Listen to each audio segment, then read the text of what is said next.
अहिल्यानगरमध्ये पार पडलेल्या महाराष्ट्र केसरी स्पर्धेच्या चांदीच्या गदेवर सोलापूरच्या वेताळ शेळकेनं नाव कोरलं। त्यानं मुंबईच्या पृथ्वीराज पाटील याचा पराभव केला।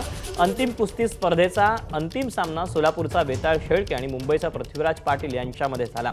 या अटीतटीच्या कुस्ती स्पर्धेमध्ये वेताळ शेळकेनं 7 गुण मिळवून मुंबईच्या पृथ्वीराज पाटील याच्यावर मात केली आणि वेताळ शेळके हा 66वा महाराष्ट्र केसरी स्पर्धेचा मानकरी ठरला। विजयानंतर विजेत्या वेताळनं उपविजेत्या पृथ्वीराज पाटीलला खांद्यावर घेऊन फेरी मारली।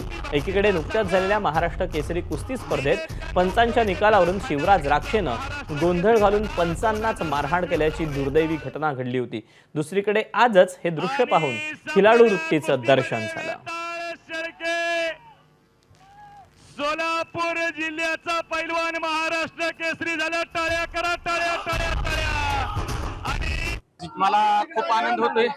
आम्ही 2010 पासून मेहनत केली। 2024 ला मला फळ भेटलंय 25 ला आणि मला पृथ्वीराज पाटलाचं मोठं आव्हान होतं। माझा मित्र आहे खास आणि मी स्वीकारलं आणि माझी कुस्ती चांगली झाली नाही का आणि मला भारी वाटायला लागलं महाराष्ट्र केसरी झाल्याबद्दल। मी सिनियरचा मेडलिस्ट आहे। बराच दिवस झालं पहिल्यांदा करतोय नाही का, त्याचा आज यश भेटलेला आहे कुठेतरी। महाराष्ट्र केसरी झाला। टाळ्या करा, टाळ्या टाळ्या टाळ्या। तेव्हा वेताळ शेळके हा 66वा महाराष्ट्र केसरी ठरलेला आहे। अहिल्यानगरमध्ये ही कुस्ती स्पर्धा पार पडली। विजेत्यानं उपविजेत्याला खांद्यावर घेतलं। महाराष्ट्र केसरी झाला 2025 चा वेताळ आणि एबीपी माझा, उघडा डोळे बघा नीट।